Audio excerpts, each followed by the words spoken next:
or you do the one or the other first. 你作为一个初学者的话，最开始要做这个或者另外一个。Get used to it and then learn to use the advantages of both. 就是说仰卧或侧卧当中你选一个，然后固定做那一个，并且形成你自己的习惯。At the university in South Africa, we always scanned in dorsal recumbency. 在他们学校，他们通常是用背侧卧。Because of the better distribution of the organs, they're better spread out. 这样的话，脏器会更好的分布，比较舒展。And it is easier to find structures and organs. 它的就比较容易找到你要找的结构。The disadvantage is though that gas rises in the GIT. 但是它的不足之处就在于它的气体会升到胃肠道的上方。The liver in the deep-chested dog is sometimes difficult to visualize. 在深胸型的犬，它的肝脏会比较难检查的。And some of the dogs don't like lying on their back and they start sneezing and become unruly. 然后有些狗不愿意仰卧不舒服，它们会不安静。In lateral recumbency, you have a problem that organs overlap and that it's sometimes difficult to find the right anatomy. 侧卧的时候，脏器会重叠，然后你就不容易找到你要的结构。However, because the gas rises to the surface if the dog's in lateral recumbency, you can actually put the transducer underneath and use that to scan the GIT. 在侧卧的时候，气体也在顶部，但是这时候就会在你超声探头的上边，不会影响你检查。Sometimes you have to use lateral recumbency to visualize the lateral liver lobes in deep-chested dogs as well as the right kidney. 有时候在深胸型犬，你需要用侧卧来检查肝脏的外侧叶和右肾。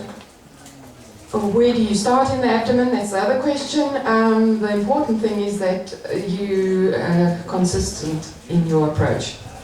哪里开始也是一个问题，但是最好是要保持你自己操作的一贯性。And that your examination is systematic and thorough. 这样的话，你就可以保证你做的更系统，而且不会遗漏东西。Don't be misled by an obvious mass. As soon as you put your probe on, you see this big mass and you forget to look at all the organs. 不要被一些明显的那种病变所引导，然后就只在那个上面花时间，其他地方就忘了。In South Africa, we taught our students to start with the spleen because it is easiest to find and it's a confidence builder. 在非洲的时候，他告诉学生们先从脾脏开始，因为它很容易找，然后你就会有信心。And then we worked our way around in a clockwise direction. 然后按顺时针的方向进行检查。Some of the difficulties you might encounter are following blood vessels. 有一些难点主要是跟踪血管。Finding the lymph nodes and adrenals may be a challenge. 找到淋巴结和肾上腺也很困难。The planes of organs really are only difficult in the right kidney because you sometimes cannot get it in a transverse section properly. 有时候很难找到右肾的横切面啊。In moving the transducer in the right direction, if you have a haphazard way of scanning, you sometimes overlook structures. 要往正确的方向移动探头，有时候你会错过一些东西。And sometimes, if the lymph node doesn't have the typical structure, you may confuse it with a blood vessel. 如果说没有那个很标志性的淋巴结什么的，然后你就会搞不清楚血管。There are some ways in which you can improve your scanning skills. In dorsal recumbency, just remember that the organs are usually more laterally located than you think. So the kidney may be more lateral than what you think, and I often find students tend to move their transducer far too medially and don't find the kidney. Move the transducer to medially towards the middle of the abdomen. 这是下面是一些提高操作的一些技巧。仰卧的时候，脏器会比你想象的更靠外侧。他经常发现学生会把探头往中间查，来找那个肾脏，其实肾脏在外面。Pressure, don't be afraid to use the pressure if it is a deep structure. The closer you get to the organ or the structure, the better you can see it, the better the image quality is. 不要有时候要用压力，尤其是在深部的脏器，你离脏器越近，图像越好。But don't press the more superficial structures away, then you battle to see them properly, and you might change their shape. 对前前点的脏器不要用太大压力，不然你会把它位置移掉，或者说形状改变。And then adjust one thing at a time. Don't sweep and fan and rotate and all at once. Just stick to one thing at a time and then rotate your transducer and do a thorough examination that way. 一次只做一个小的调整，不要同时又平移又旋转又3音扫查，然后这样会很难发现问题。然后把一个手放到你的旋钮上。One hand should stay on the buttons, and since you then only have another hand for the probe, you hopefully have somebody who keeps the anatomy atlas handy and open for you as well. 要把一个手放在旋钮上随时调整，另外还要手边要备一个解剖的护符。Okay, we start with the spleen. That's the beginner-friendly organ. Everybody knows what it looks like. It's easy to find. It's all there, so you don't need to translate. Hey? OK， 他说这个上面都有，你们来得及看吗？用不用再讲了？ The patient has time to settle down, which is important for us because if they endorse all recumbency, they're often fidgety. And if they see we're not doing anything to them, they relax and then we can move on to the organs that are more difficult to find. 脾脏比较容易，如果那个狗躺下来了以后，发现你没有对它做什么特殊的事情，它会觉得比较放松，然后它会躺在那比较安静，就可以抄其他的脏器。It is a homogeneous organ, as you can see, with a fine echotexture. And the question is, does it always need to be scanned in 2 planes? We don't. 脾脏是不是一定要用横切面和纵切面2种切面扫查呢？他说他们那边不做。As long as you are thorough and you scan from cranial to caudal and you sweep the probe in 1 plane, you don't necessarily have to do it in 2. 如果说你是从皮头到皮尾整体扫查过了，而且是那种扫查用一个平面去做的话，你就不需要再做横切面了。However, if you find a mass or an abnormality, then you have to use the other plane to make sure that it is attached to that particular organ or the extent of that particular mass. 但是如果你发现了一些肿块啊之类的东西的话，你肯定要用第2种切面或者更多切面去检查，看它有没有跟其他东西连接到一起。The left kidney you'll find lateral to the spleen, and that you always have to scan in 2 planes because of the complex architecture. The lectures in the next couple of days, they'll go into detailed anatomy. I'm not going to discuss that now. OK， 左肾在脾的更外侧一点，然后总是要用2个切面去扫查，因为它结构比较复杂，然后这些结构它是会在以后的课程当中讲。And it is quite mobile, especially in cats, so don't be afraid to actually physically hold that kidney. So you actually need about 4 hands for this ultrasound, because you should stabilize it then with your hand and you can put the probe on it and then scan it properly. Sometimes very difficult. 猫的肾脏它的移动性比较大，有时候你需要用另外一只手去固定那个肾脏，所以他说有时候做超声需要4个手，然后这样固定了以后，你再把探头放上去超会比较容易。And sometimes even the left kidney can hide under the rib. 有时候左肾也可以在肋骨下面。The left adrenal is the easier one to find. There are 2 methods. We will probably practice that this afternoon using the kidney and using the aorta. I'm not going to elaborate on that now. 左肾上腺是比较容易找的一个，通过肾脏或者通过主动脉都可以。这个下午会讲。The typical architecture is the hypoechoic zone around a hyperechoic center. Sorry, hyper outside, hypo inside. Hypo outside, hyper inside. 它的结构很典型，外面是低回声的，中间是高回声。The bladder may be difficult to find when empty, but usually is the one organ everybody finds. The most artifacts occur, so be careful with the interpretation, and that is why it is also an organ that should be scanned in 2 planes. 膀胱是很容易找的一个，大部分人都应该找到过，但是它也是很多微硬发生的地方，它一定要用2个切面去检查，要谨慎。It is an important landmark for the uterus, the prostate, and the rectum. 而且它也是比较重要的一个器官，让你去找其他的子宫啊、直肠啊和前列腺。In intact males, the prostate is very easy to find. If you follow the bladder, the trigone area of the bladder and the urethrocaudally, you'll always see the prostate.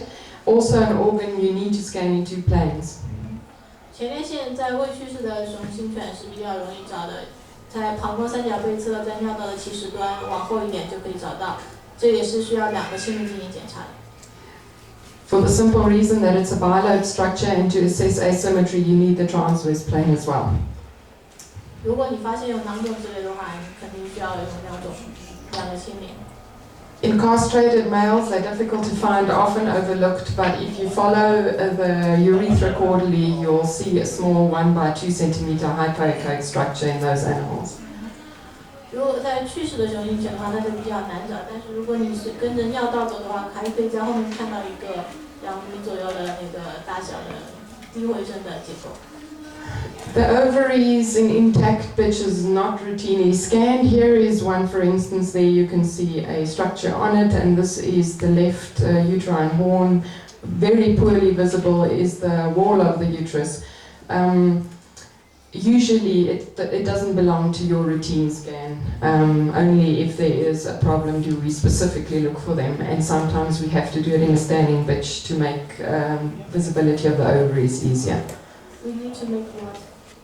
To make the examination. We scan them in standing position so that the ovaries fall down a little bit and are easier to assess. OK， 子宫和卵巢不是常规要检查的东西，然后他刚刚指了一下。这个是一个卵巢，然后最后面是一个子宫角，然后壁层不是很明显，但是不属于常规要检查的东西。如果说你怀疑它有这方面的疾病的话，我们需要检查，然后可以在站立位检查，这样的话那个子宫和卵巢会往下坠一点，比较好查一点。The uterus is seen between the bladder and the rectum. It's a poorly defined structure and often not easily seen by the inexperienced, but the more you know what it looks like and look for it, you'll see it easier. 子宫在膀胱和直肠之间可以看到，没有经验的也许不容易找到，但是你看得越多，你知道它是什么样的，以后就会慢慢容易一点。Don't forget to look for the uterine stump in spayed bitches. It can cause problems and is often overlooked. 然后要注意，在绝育雌性犬的话，它有个子宫残断，也要看一下，不要忽视它。The right kidney is a problem in that it often lies in an oblique plane. 右肾通常是在斜线面中看到。And in deep-chested dogs, you sometimes have to use a lateral approach to see it, and don't be scared to just shave a little hole, just caudal to the last rib and scan it through the ribs. 在大型的深胸型犬的话，我们有时候需要在肋间开一个小窗，从侧面检查。And because of its orientation, it's very difficult to see the transverse plane really well. 因为它的那个位置很难检查到它的很前面。It also likes to be an ectopic kidney. I once scanned a cat that was presented actually with polypnea, hyperventilation. Sorry, the cat what? That was presented with polypnea. Polypnea is hyperventilation. What is that? Increased respiratory rate. OK. 他说他检查过一个猫肾脏，因为它是在呼吸速度很快的时候。And the owners didn't have enough money to do a thoracic radiograph, so that we decided we'll do the heart if we needed to, and we started with the abdomen, and I couldn't find the right kidney, and in the end we convinced them to do a thoracic radiograph, and it was in the thorax. OK. 然后他说他们要检查他的心脏，然后之前他们先做了腹部的检查，他没有找到右肾。然后最后发现那个右肾在胸腔里面，在 X 片上。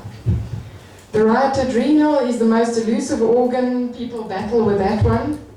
It's also not always clearly defined. Here you can see it in green, so that it's clearer.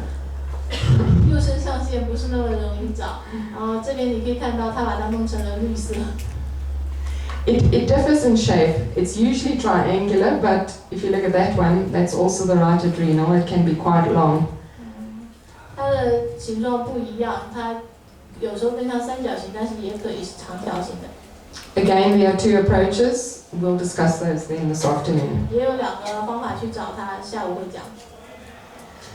The liver is the largest organ and is usually the largest organ. It forms the border to the thorax. We discussed the mirror image artifact earlier on. 肝脏是最大的一个器官，它是胸腔的一个边界，然后这是在我们早上讲回应的时候讲过一部分。The different lobes are difficult to distinguish, but we'll discuss the anatomy in detail tomorrow morning. 肝脏的各个叶很难区分，但是明天早上我们会讲一下它的结构。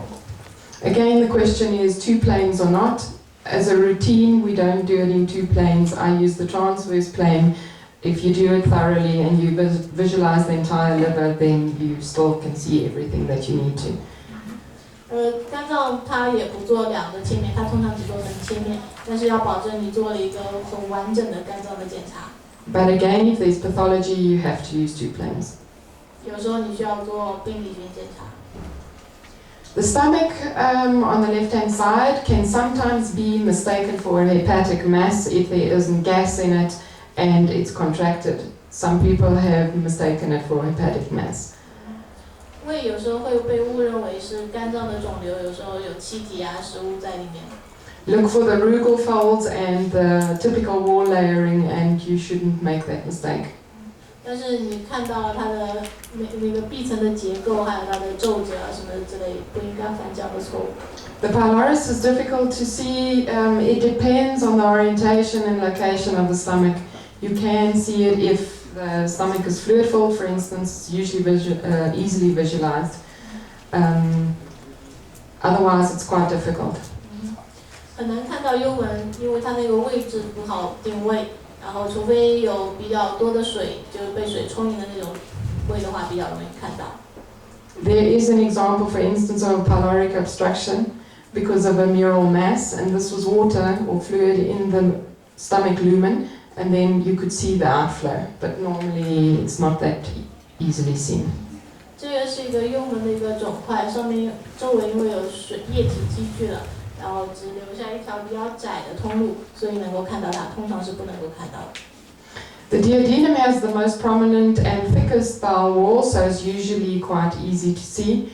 On the lateral aspect of the abdomen, if you've got the animal in dorsal recumbency, on the right lateral.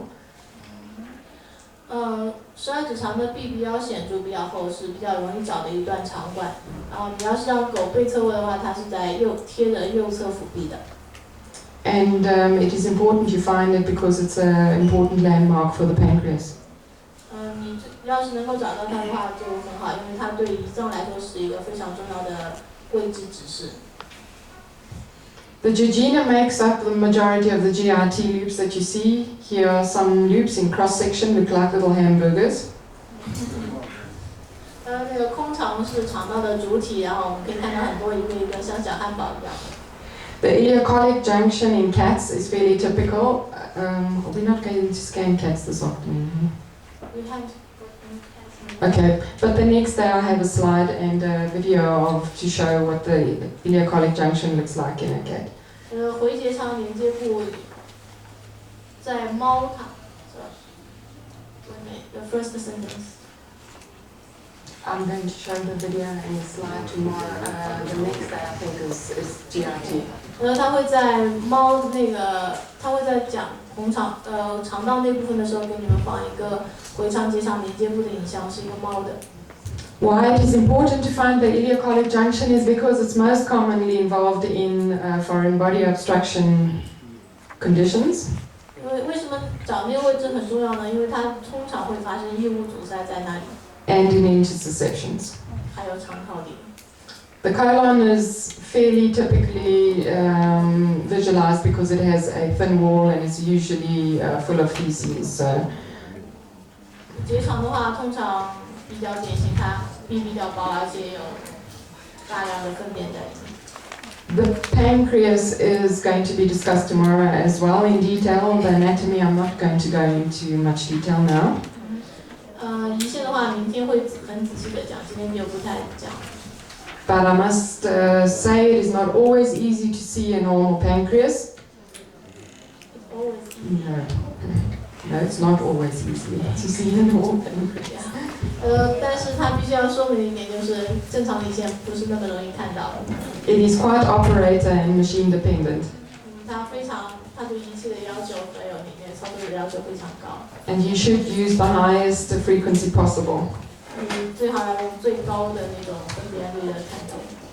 If you use the duodenum as a guide for the right limb, that's usually the easiest one to see, the easiest part of the pancreas to see. 如果你用12指肠作为那个参照的话，可能右侧的那个胰腺会比较容易找到，它通常是最容易找的那部分。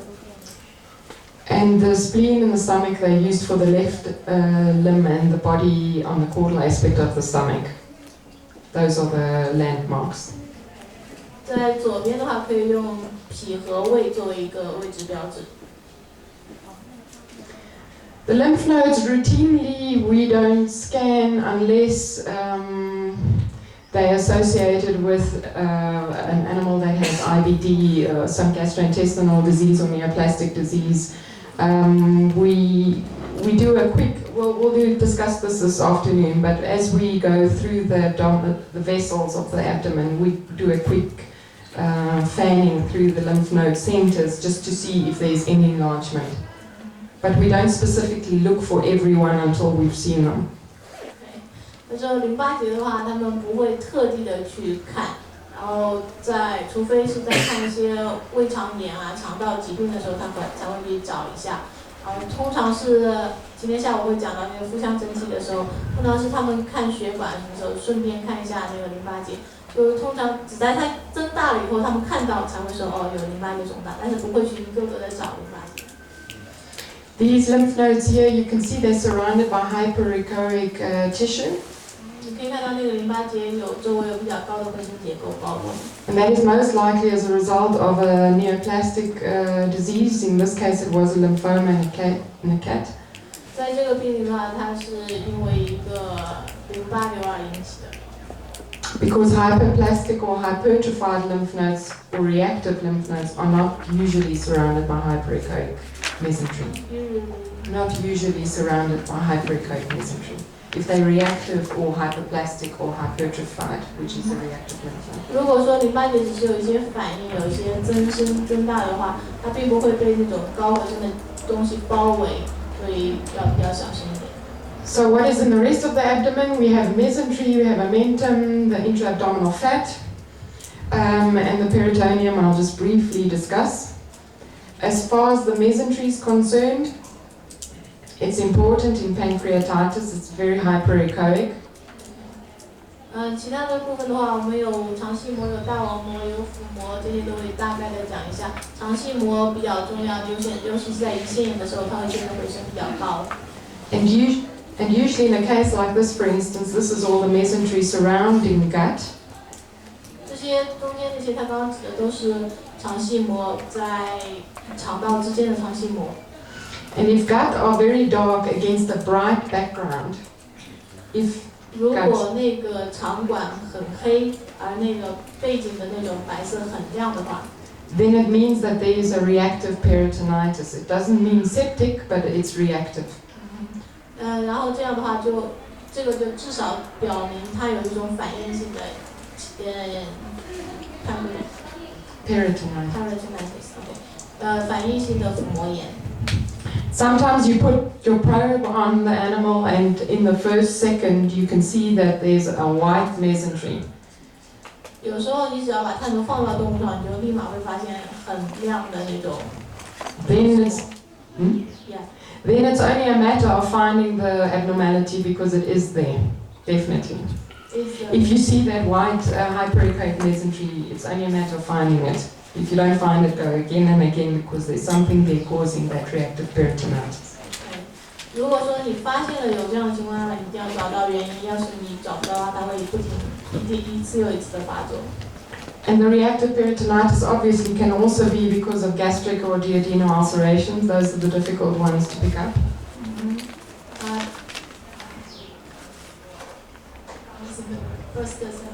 The reactive peritonitis could also be because of gastric or duodenal ulcerations, which are difficult to pick up. 腹膜炎的反应性腹膜炎的话，也可以是因为胃肠道的溃疡引起的，这个就比较难找了。And the peritoneum itself is that hyperechoic line that you can see there, and the reason why it is hyperechoic is because there's a density difference between the abdominal musculature and the fluid in this abdomen. 在刚刚他整张图上那个腹膜的线比较亮，这个亮是它本身的亮，因为它上面的肌肉层和下面腹膜下面的液体之间形成了比较强的一个回声界面。And all interfaces between density, big or large density differences are hyperechoic, and we see them as hyperechoic lines. 所有这些在两个界面前后有比较长的回声差，那个声阻光差异的，都会形成比较强的回声界面，都会比较亮。The intra-abdominal fat in cats is usually a problem because you kind of have to find the organs between the fat. 腹腔内的脂肪是一个大问题，尤其在猫，因为你很难在脂肪当中找到脏器。And especially in peritonitis cases, you get steatitis. Steatitis.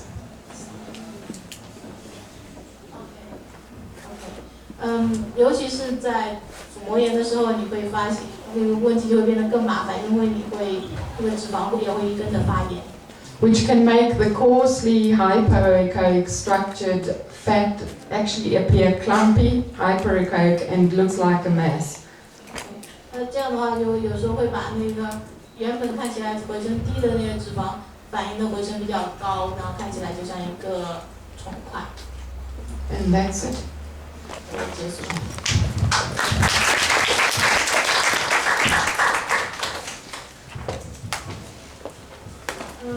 Now it's lunchtime. We're actually 15 minutes ahead.